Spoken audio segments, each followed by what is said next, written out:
नमस्कार। जैसा कि आज आप देख रहे हैं मेरे साथ मौजूद है एक बार फिर से फॉर्मर ऑफिसर एन के सूद साहब। सूद साहब से हम बातचीत करेंगे। सूद साहब नमस्कार, जय हिंद। नमस्कार, जय हिंद। सूद साहब, 26 अगस्त 2024 को उत्तर प्रदेश के मुख्यमंत्री योगी आदित्यनाथ ने आगरा में एक स्पीच दी थी और उस स्पीच में उन्होंने एक जुमला बोला था, एक सेंटेंस बोला था कि बटोगे तो कटोगे।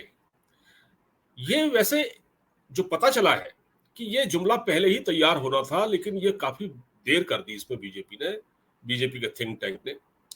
लेकिन जब ये जुमला सामने आया तो इसका बड़ा असर पड़ा और हमने ये देखा कि हरियाणा में जहां कांग्रेस की जीत तकरीबन सुनिश्चित थी, कुछ कांग्रेस की अपनी गलतियां भी रही, लेकिन बीजेपी का ये नारा, यानी योगी जी ने जो नारा दिया था और वहां स्पीच भी दी थी हरियाणा में, तो बड़ा हिट हो गया। अब ये माना जा रहा है कि यही नारा जो झारखंड में 13 नवंबर और 20 नवंबर को वोटिंग होने वाली है, वहां और महाराष्ट्र में ये नारा गूंज रहा है। जगह जगह पोस्टर लगे हुए हैं और इसकी बड़ी धूम है इस नारे की। और ये नारा हिंदुओं के अंदर तक पेनिट्रेट कर गया है। मतलब कहते हैं कि हिंदुओं को इसने, जो बिखरा हुआ वोट था 2014 में, जिस प्रकार 2024 के लोकसभा चुनाव में बीजेपी को जो कम वोट मिले, बिखर गए थे, उसको फिर से इसने जोड़ा है।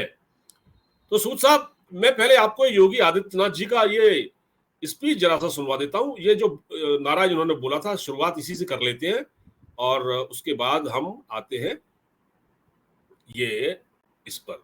एक मिनट जी, अभी मैं जरा इसको लगा देता हूं। ये है सर। दुर्गादास राठौर जी के चरणों में कोटि कोटि नमन करते हुए आज उनकी पृथ्वी की पराकाष्ठा को पहुंचेंगे। हमें विकसित भारत की संकल्पना को साकार करने के लिए कार्य करना है। मैं एक बार फिर से राष्ट्रवीर दुर्गादास राठौर जी के चरणों में कोटि कोटि नमन करते हुए आज उनकी भव्य प्रतिमा यहाँ पे लगी है। राष्ट्र से बढ़कर के कुछ नहीं हो सकता, कुछ नहीं हो सकता। और राष्ट्र तब सशक्त होगा जब हम एक रहेंगे, नेक रहेंगे, तभी नेक रहेंगे। बटेंगे तो कटेंगे। आप देख रहे हैं ना, बांग्लादेश में देख रहे हो ना, तो वो गलतियां यहां नहीं होनी चाहिए। बटेंगे तो कटेंगे, एक रहेंगे तो नेक रहेंगे, सुरक्षित रहेंगे और समृद्धि की पराकाष्ठा को पहुंचेंगे। हमें विकसित भारत की संकल्पना को साकार करने के लिए कार्य करना है। मैं एक बार फिर बिल्कुल सही बात की इन्होंने। देखिए, बड़ी हार्ट टचिंग बात है, क्योंकि जब जानते हैं, वैसे हम बहुत से लोग जानते हैं लेकिन ध्यान नहीं देते। बटेंगे कटेंगे किसी और के लिए नहीं, हिंदुओं के लिए है। बांग्लादेश की रेफरेंस उन्होंने दे दी। देखिए, अब हरियाणा के अंदर तो इस पे काम हुआ, फर्क पड़ा। बहुत से दूसरे इशू थे जो बीजेपी ने अडॉप्ट किए, उससे वहां जीत हुई। और 2024 के अंदर जो यहाँ पे नुकसान पहुंचा बीजेपी को, उसके अंदर बहुत से इश्यूज थे। कुछ लोग ये नहीं चाहते थे योगी आदित्यनाथ फ्यूचर के लिए प्राइम मिनिस्टर बने, बहुत से सीनियर लोग उनसे बैठे, तो उन्होंने इनके पीछे कुछ वहां पे काम किया ताकि योगी आदित्यनाथ को यूपी के अंदर थोड़ा सा कमजोर किया जाए। सक्सेस हो गए अपने उसके अंदर, लेकिन इसके अंदर नुकसान किसको हुआ? देश को। योगी को कोई नुकसान नहीं हुआ। योगी तो एक सन्यासी है, उनको फर्क नहीं पड़ता पावर में रहने का, धोती पहननी है, कुर्ता पहनना है। और केजरीवाल जैसे तो है नहीं, इनको 10-10 लाख के टॉयलेट चाहिए। सिंपल आदमी है, आम आदमी है। लेकिन साथ में कुछ और इश्यूज भी थे, जैसे आरएसएस ने 2024 के अंदर नेगेटिव रोल प्ले किया, उनकी कुछ डिमांड्स होंगी। लेकिन आपकी डिमांड है तो रखिए, लेकिन ये मतलब नहीं कि आप बीजेपी को टारगेट करके यहाँ पे नुकसान पहुंचाइए। बीजेपी को नुकसान पहुंचाना, हिंदुओं को नुकसान पहुंचाना, और आरएसएस के अंदर जो मुस्लिम अपीसमेंट की पॉलिसी थी, उसकी वजह से क्या आप अचीव कर पाए? क्या आप किसी मुस्लिम को हिंदू कन्वर्ट कर पाए? नहीं कर पाए, क्योंकि आपका वो एजेंडा ही नहीं है। और जो आपके इसके अंदर मुस्लिम बैठे हैं, क्या आपको वोट देते हैं? कितनी परसेंट वोट मिलती है? अगर किसी को वोट मिलती है, मुस्लिम जो वोट देता है बीजेपी को, वो मोदी के कहने पे देता है या मोदी के एजेंडे पे काम करके देता है। तो इस टाइप के एजेंडे को चला करके आप हिंदुओं को कमजोर करें, क्योंकि हिंदू किसके पास जाए? वो देखते हैं आरएसएस की तरफ। मजबूत ऑर्गेनाइजेशन है, बड़े सालों से बैठी हुई है, और वहां पे वो पॉलिटिक्स खेलोगे तो नुकसान होगा। नुकसान हुआ 2024 के इलेक्शन में। अगर यहाँ पे बीजेपी को इतना नुकसान ना होता तो हम यूएस के सामने छाती चौड़ी करके खड़े होते। लेकिन कोई बात नहीं, देर आए दुरुस्त है। जिस तरीके से हरियाणा के अंदर बीजेपी इलेक्शन जीत गई, जिस तरीके से जम्मू एंड कश्मीर के अंदर बीजेपी को वहां पे सक्सेस मिला, जरूर वहां पे नेशनल कॉन्फ्रेंस इलेक्शन जीत गई, क्योंकि कश्मीर में उनका सही था। मुस्लिम तो हिंदू को वोट देते नहीं। देखिए हमने आर्टिकल 370 हटाया, कितनी डेवलपमेंट की, फिर भी वहां से 2% मुस्लिम ने वोट दिया बीजेपी को। लेकिन बात यह है कि कांग्रेस वहां पे हार गई। सबसे जो खतरनाक पार्टी है इस टाइम पे वो है कांग्रेस, जो हिंदू के नाम पे चलती है और हिंदुओं को ही मारती है। एक उनका कैंडिडेट नहीं जीता, हिंदू कैंडिडेट जम्मू के अंदर, और इसलिए नेशनल कॉन्फ्रेंस ने उनके साथ जो अलायंस था उसको तोड़ दिया कि तुम तो हिंदू की वोट नहीं ले पा रहे। और इसकी वजह से राहुल गांधी को नुकसान हुआ। राहुल गांधी चेहरा छुपाते फिर रहे हैं, किसी के सामने नहीं आ रहे, और इसी के जो नुकसान है झेलते हुए अब जो इलेक्शन हो रहे हैं महाराष्ट्र के अंदर, वहां पे भी बीजेपी को किसने नुकसान पहुंचाया? बीजेपी को नुकसान पहुंचाने वाले अंदर थे। गडकरी साहब का नाम आता है कि गडकरी साहब पीएम बनना चाहते थे। पीएम मोदी एक मीटिंग में गडकरी साहब को आवाज देते रहे, वो नहीं आए, नुकसान पहुंचाया उसने। और गडकरी के कहने पे आरएसएस ने बीजेपी को साथ नहीं दिया, उससे भी बीजेपी को नुकसान हुआ। लेकिन फिर वही बात है, क्योंकि 3 स्टेट में बीजेपी को नुकसान हुआ था, एक यूपी के अंदर, एक महाराष्ट्र में, और तीसरा राजस्थान में। वहां पे वसुंधरा राजे सिंधिया बैठी हुई है, वो भी कुछ मांग रही है, अपना हिस्सा मांग रही है, अपनी फ्रेश मांग रही है। जैसे कोई किसी जानवर की हत्या कर दी, उनको उसमें हिस्सा चाहिए। देश के बंटवारे में आप हिस्सा मांगते हो, इनको शर्म नहीं आती? मैं वसुंधरा राजे सिंधिया की बात करूं। देखिए दूसरी बात है कि अब कांग्रेस जिस तरीके से हाई स्पीड पे चल रही थी, जो 2024 के इलेक्शन के बाद, वो ढीली पड़ गई।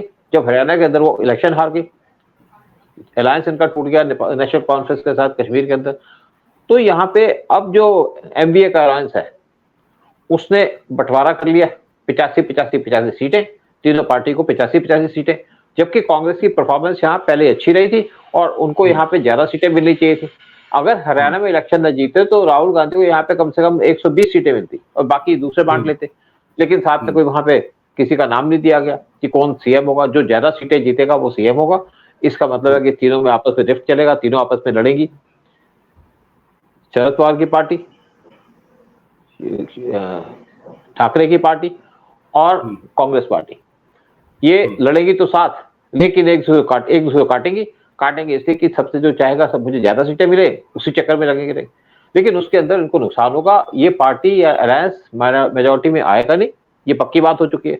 और दूसरी तरफ कुछ और चेंजेस हुई है कि यहाँ पे जिस तरीके से बीजेपी स्ट्रांग हुई है, बीजेपी ने यहाँ पे पूरा का पूरा स्टडी किया और ये कहा कि इलेक्शन मिलकर लड़ेंगे, ढंग से लड़ेंगे, और जो बेस्ट कैंडिडेट होगा उसको यहाँ पे सिलेक्ट किया जाएगा।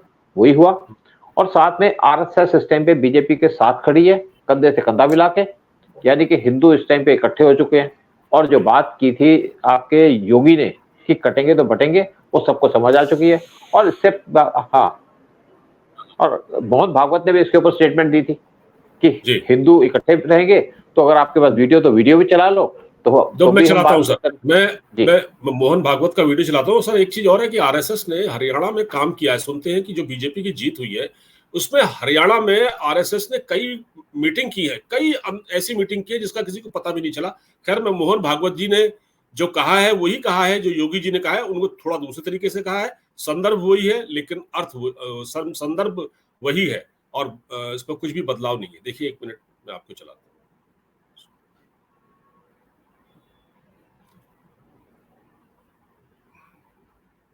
ये है सर,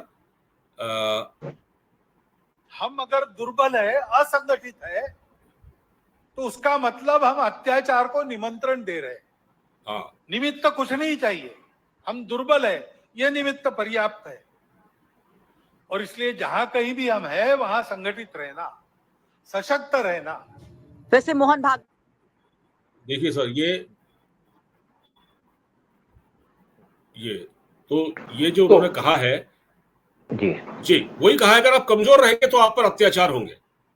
बिल्कुल। बांग्लादेश का भी उदाहरण दिया है, जैसे योगी जी ने दिया। बांग्लादेश के अंदर क्या हो रहा है, हिंदुओं को काट रहे हैं, यही काम हिंदुस्तान के अंदर हो रहा है। और अब ऐसा लगता है कि बीजेपी यहाँ पे जीतेगी, स्ट्रेंथ से जीतेगी महाराष्ट्र के अंदर, क्योंकि वहां पे हिंदुत्व का इशू इस टाइम पे उठ चुका है और बीजेपी हिंदुत्व के साथ ही खड़ी रही है। और हिंदू जो है वो बटेंगे तो फिर भी, क्योंकि कुछ यहाँ पे नादान लोग भी हैं। कुछ यहाँ पे एंटी नेशनल लोग हैं जो हिंदुओं को टारगेट करते हैं, मुसलमान को टारगेट नहीं करते। मुसलमानों के अंदर जातियां भी हैं, सब कुछ है, लेकिन जब वहां वोट की बात आती है तो सब एक इकट्ठे हो जाते हैं, वोट उसी को देंगे। अगर मुस्लिम कैंडिडेट खड़ा होगा तो सारे मुस्लिम उसी को वोट देंगे। ये हिंदुओं के अंदर नहीं है और ये आना पड़ेगा। लेकिन जो जिनको हम नहीं समझा सकते या नहीं समझते, चाहे भाड़ में, हमें उससे क्या लेना। लेकिन अब ऐसा लगता है कि यहाँ पे मेजोरिटी ऑफ लोग जो यहाँ पे बैठे हैं बीजेपी को सपोर्ट करते हैं, हिंदुओं को सपोर्ट करते हैं, वो बीजेपी को सपोर्ट करेंगे और या उनके अलायंस को सपोर्ट करेंगे और यहाँ पे दोबारा महाराष्ट्र के अंदर बीजेपी की गवर्नमेंट बनेगी, जिससे हमारी सेफ्टी होगी। अगर आपको याद होगा, जब पिछला यहाँ पे एनडीए की गवर्नमेंट बनी थी महाराष्ट्र के अंदर, उस टाइम पे शरद पवार आए थे पीएम मोदी से मिलने और पीएम मोदी से कहा था कि आप मेरी लड़की जो है उसको कृषि मंत्रालय दे दो और फडणवीस को सीएम न बनाओ। पीएम मोदी ने उनको एडवाइस को रिजेक्ट कर दिया, उनकी बात नहीं मानी। उसके बाद आपने देखा होगा कैसे इंडिया के अंदर प्रॉब्लम हुई, क्योंकि एक तो मध्य प्रदेश के अंदर वही हुआ था, बीजेपी की गवर्नमेंट यहाँ पावर में नहीं आई थी, राजस्थान में हम लूज कर गए थे। तो उस टाइम पे दिल्ली के अंदर या पूरे इंडिया के अंदर प्याज की शॉर्टेज हो गई, क्योंकि प्याज शरद पवार ने वहां से निकलने दी थी और इसकी वजह से लोग बड़े परेशान भी हुए। आलू प्याज जो ज्यादातर महाराष्ट्र के अंदर होते हैं। तो अब जो है, जो शरद पवार का जो एटीट्यूड है वो इसी टाइप का है कि नुकसान पहुंचाओ। और अब उसके बाद जब यहाँ पे गवर्नमेंट आ गई, इन्होंने शिंदे को बिठा दिया। लेकिन शिंदे से पहले जब यहाँ पे ठाकरे की गवर्नमेंट थी, वो उसको तोड़ने की बीजेपी कोशिश कर रही थी, लेकिन आरएसएस ने उसको टूटने दिया। साथ में गडकरी भी साथ मिले हुए थे, क्योंकि इनका एजेंडा डिफरेंट था। गडकरी बनना चाहते थे पीएम, अब उनको कह दिया बीजेपी ने तुम्हारे को तो पीएम बनाएंगे, तो तुम जो मर्जी कर लो। शायद आरएसएस को भी समझ में आ गई है कि गडकरी के साथ रहेंगे तो देश का नुकसान होगा। तो अब वहां पे जितने भी नेगेटिव एस्पेक्ट है उस खत्म कर दिए गए हैं और ऐसा लगता है कि अलायंस इलेक्शन जीतेगा और जीतना भी चाहिए। और सर, योगी जी से मोहन भागवत जी की मुलाकातें भी हुई हैं इस बीच में जी, तो इसका क्या मतलब, इसका क्या अर्थ निकाला जाए? इसका यही देखिए, ऐसा योगी की बहुत बड़ी पहचान है। अगर हिंदू बहुत जितना योगी को पसंद करते हैं, किसी को नहीं करते। और इनका अपना आपस में बहुत ज्यादा एक स्ट्रेंथ है योगी की, बीजेपी के अंदर और हिंदुओं के अंदर। तो उनको किसी तरीके से निगलेक्ट करना या उनको टारगेट करना, ये हिंदुओं को नुकसान पहुंचाता, इवन आरएसएस को नुकसान होता। देखा जाए तो योगी हो, मोदी हो, चाहे शाह हो, सारे के सारे आरएसएस के मेंबर हैं, प्राइम मेंबर रहे उनके। और आरएसएस को इस तरीके से इनको धोखा देना अच्छी बात नहीं थी। और दूसरी बात, जब यहाँ पे प्राण प्रतिष्ठा की गई थी तो पीएम मोदी मोहन भागवत को स्पेशली वहां लेके आए थे, ये बताने के लिए कि तुम हमारे सेंटर में हो। फिर भी इन्होंने बीजेपी को धोखा दिया, जो बात मेरे को आज तक हजम नहीं हो रही। लेकिन चलो, फिर भी है, मोहन भागवत आज आए हैं, अच्छी बात है। नहीं तो इनको आज क्या कोई सपोर्ट करता है? कोई जितने भी लोग आते हैं, चाहे कनाडा के अंदर इशू होता है, वो भी कहते हैं, कनाडा के अंदर निज्जर के चक्कर में कहते हैं आरएसएस को बैन कर दो, पाकिस्तान में कहते हैं आरएसएस को बैन कर दो। और यहाँ पे जो कांग्रेस बैठी है, समाजवादी पार्टी है, वो भी इनको गालियां देती है। तो कम से कम हिंदुओं से तो प्रोटेक्शन करो, हिंदुओं से तो दोस्ती रखो। और मुझे लगता है कि शायद ये बात समझ में आ चुकी है आरएसएस को या मोहन भागवत को कि बीजेपी के साथ मिलेंगे तो ठीक है, अलग रहेंगे तो कट जाएंगे। तो आज मुझे ये लगता है कि यहाँ पे जब सारी गलतियां सुधार दी गई हैं, तो महाराष्ट्र के अंदर जो गवर्नमेंट है बीजेपी की, एनडीए की, वो पावर में आएगी और अच्छी वोटों से आएगी। और यही चाहते थे सब लोग, और ये होना चाहिए। तभी तो यहाँ से बांग्लादेशियों को भगाया जाएगा, महाराष्ट्र से और झारखंड से। बिल्कुल ठीक कहा। और ये बड़ा असर डाल रहा है, ये नारा बहुत पॉपुलर हो रहा है। और अखिलेश यादव तो बहुत घबराए हुए हैं। अखिलेश यादव से जब पूछा तो उनका एक पीडीए बना था लोकसभा चुनाव में, सर, उन्होंने एक पीडीए, यानी पिछड़ा, दलित और अल्पसंख्यक। तो ये जो नारा है, बटोगे तो कटोगे, इसने ये पीडीए का जो पिछड़ा, दलित और अल्पसंख्यक, इस कार्ड की एक तरह से हवा निकाल दी है। समझ में नहीं आ रहा अखिलेश यादव को कि वो इसको कैसे काउंटर करें। तो मुझे लगता है कि आने वाले जो चुनाव है ये महाराष्ट्र और झारखंड के, आपने सही कहा, और इसका असर इस नारे का, इस जुमले का बहुत ज्यादा वहां देखने वाला है। और जो हिंदू वोटर जो एक स्कैटर्ड हो गया था, जो बिखर गया था, और उसने केवल 240 सीटें बीजेपी को दी, आने वाले समय में वो यूनाइटेड होगा, बल्कि काफी हद तक हो चुका है। और ये उदाहरण हम हरियाणा के चुनाव में देख चुके हैं। सर, बहुत बहुत धन्यवाद हमसे जुड़ने के लिए। जी नमस्कार। नमस्कार, बहुत बहुत शुक्रिया आपका।